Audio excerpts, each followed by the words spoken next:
Le moins que l'on puisse dire, c'est que le dialogue social n'est pas sorti grandi du quinquennat qui vient de s'achever.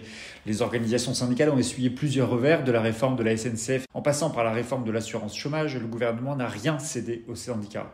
Avant même que le Covid ne s'invite dans notre quotidien, les mobilisations des soignants n'ont pas plus affecté la majorité présidentielle et les enseignants engagés contre la réforme du bac ou la mise en place de Parcoursup ont fait face à un mur et aux ordonnances. Droit dans ses bottes, Macron 1 n'a eu que faire de la démocratie sociale, alors Macron 2 peut-il renouer avec le dialogue social ? C'est une promesse, ça n'est pas le « j'ai changé » de Sarkozy, mais une nuance qui laisse entendre un changement de méthode. Depuis hier, il a chargé son nouveau ministre des Comptes publics, Olivier Dussopt, de gauche, nous dit-on, d'engager un premier tour de discussion. Alors après la CFDT, il reçoit aujourd'hui les patrons de la CGT, de FO et du MEDEF. L'objectif, évoquer les projets et les attentes des uns et des autres et nouer tout de suite une relation de travail et une relation de confiance, espère le ministre, de gauche, nous dit-on, mais sous tutelle d'une autre figure gouvernementale, Bruno Le Maire, gauchiste notoire comme chacun sait.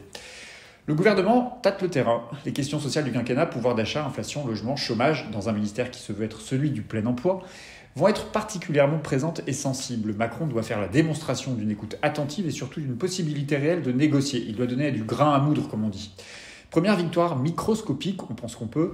Le gouvernement l'assure, il n'ouvrira pas le dossier de la réforme des retraites avant la fin de l'été. Pas folle la guêpe, en juin, les élections législatives vont être décisives si Macron veut obtenir une majorité confortable pour gouverner. Pas question donc d'agiter le chiffon rouge à 2 semaines du scrutin. Mais c'est pourtant bien cette question, celle des retraites, qui sera dans les esprits de toutes ces premières rencontres. Parce qu'on le sait, Macron veut aller vite. Déjà une semaine avant le second tour de l'élection présidentielle, il faisait les yeux doux, Macron, à la gauche.